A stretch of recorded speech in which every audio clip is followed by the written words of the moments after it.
কয়লা বালির পর এবার শিশুদের ক্রীড়া প্রতিযোগিতায় তোলার অভিযোগ উঠল শাসক তৃণমূলের কিছু শিক্ষক নেতার বিরুদ্ধে। শিক্ষকদের থেকে 900 টাকা করে ও পার্শ্ব শিক্ষকদের কাছ থেকে 300 টাকা তোলা তুলছেন এক অংশের তৃণমূল শিক্ষক নেতা। বিষয়টি নিয়ে সোচ্চার এবিপিটিএ। লিখিত অভিযোগ পেলে বিষয়টি নিয়ে তদন্ত করে ব্যবস্থা নেওয়া হবে বলে দাবি জেলা প্রাথমিক শিক্ষা সংসদের চেয়ারম্যানের। 40তম জলপাইগুড়ি জেলা প্রাথমিক শিশুদের ক্রীড়া প্রতিযোগিতা হচ্ছে ধূপগুড়িতে আগামী 27 ও 28 জানুয়ারি।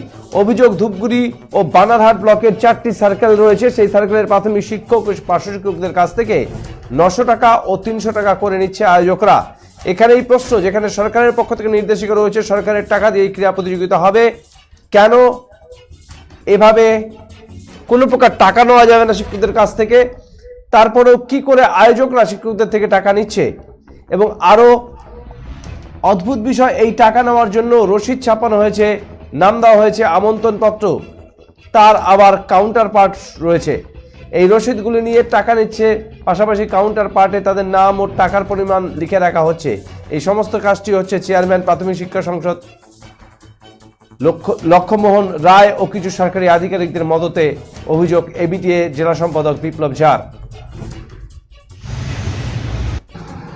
যেদিন প্রথম ডিপিএসসির পক্ষ থেকে চেয়ারম্যান আমাদের মিটিংয়ে ডাকেন, ডিআই এবং চেয়ারম্যান, আমি সেদিনও এই প্রশ্নটা তুলেছিলাম যে 2018 সালের সরকারি একদম সার্কুলার ছিল শিক্ষা দপ্তরের, শিক্ষামন্ত্রীর, গভর্নমেন্টের, যে সরকারি টাকায় সরকারি শিশুদের খেলা হবে, প্রাইমারি স্পোর্টস হবে, কোনোভাবেই কোনো শিক্ষকের কাছ থেকে কোনো অর্থ কালেকশন করা যাবে না, এবং যদি কেউ দেখা যায় অর্থ কালেকশন করেছেন সেটা অপরাধ বলে গণ্য হবে এবং সেটাতে তার বিরুদ্ধে ব্যবস্থা নেওয়া হবে।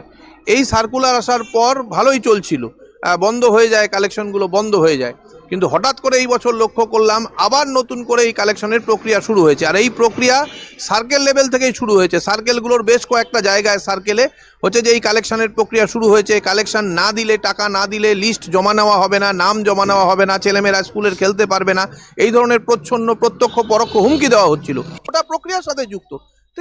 তিনি কি করে বলেন যে আমি অভিযোগ পেয়েছি বা আমি জানি না? আমাকে বলতেই হবে, কারণ উনি তো জানেন, ওনার নেতৃত্বেই তো গোটা ঘটনাটা ঘটছে। আরও আমরা চাইছি এই প্রক্রিয়া, অন্যায় প্রক্রিয়া, সরকারি সিদ্ধান্তকে ব্যতি রেখে যে অন্যায় কাজ করা হচ্ছে, শিক্ষকদের প্রকারান্তে ভয় দেখিয়ে ব্ল্যাকমেল করে যে পয়সা তোলা হচ্ছে, সেটা বন্ধ হোক।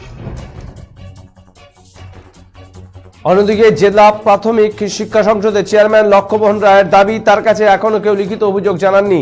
লিখিত অভিযোগ পেলে বিষয়টি নিয়ে তদন্ত করে দেখা হবে বলে জানান তিনি।